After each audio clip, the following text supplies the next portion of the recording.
radio host Michael Billy.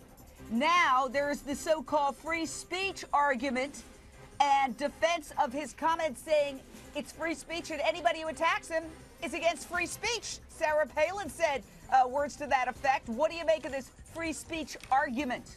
That's a ridiculously ignorant argument, Jane. I mean, this guy has every freedom to talk whatever he wants to in his living room, but he's not in his living room. He's a paid television personality. He's getting money from this television show and marketing his business. That means he has to adhere to personal responsibility for what he says on television.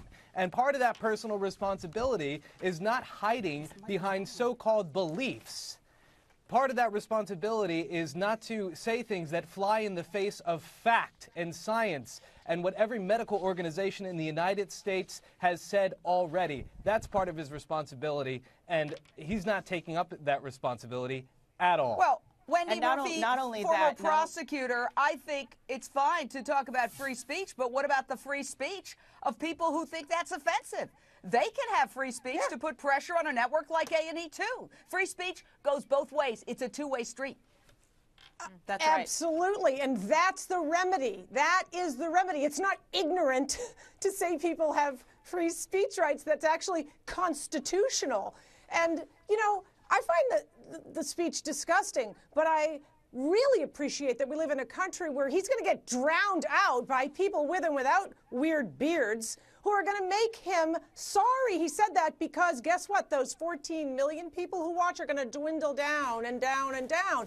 It doesn't matter, you know, whether he has or you know, doesn't have politeness skills. What matters is that people have the power in a democracy to put him to shame. Now, I don't even know this duck show. I don't know if that means I should watch more TV or less. I don't know if it makes me cool or uncool, but I would never watch a show where a guy spews this kind of venom, and I hope that is what sends the strongest message. Well, as soon as news of Phil Robertson's offensive comments in GQ got out, he issued this statement with a drastically different tone. Quote, "I would never treat anyone with disrespect just because they're different from me.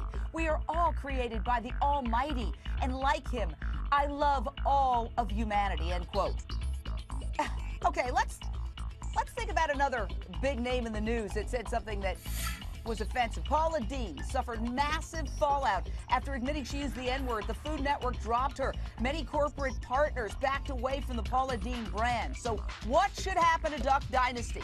Should the show be canceled? Should A&E just kick Phil off the show and try to keep it going with the rest of the family, which will raise the question of how much family loyalty do they really have if they are asked to do this series without him? Oh, what do you think, Karen Sherrington, defense attorney, former prosecutor?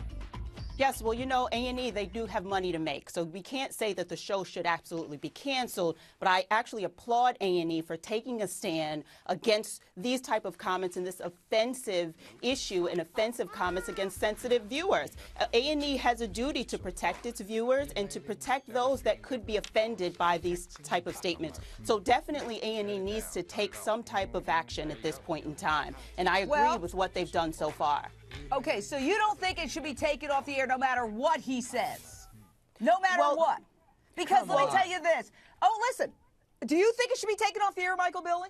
It's not that it should be taken off the air. It's the character. That person as a human being should be taken off the air. Look, what A&E did is release a boilerplate statement of any type of reaction towards damage control. That's all they've done. They've suspended him. If that man went on the air and talked about the Bible, I stand by the Bible and we should bring slavery back because that's what I believe. That's my belief system. Funny you should We'd never see the light of day of this guy. Hold on.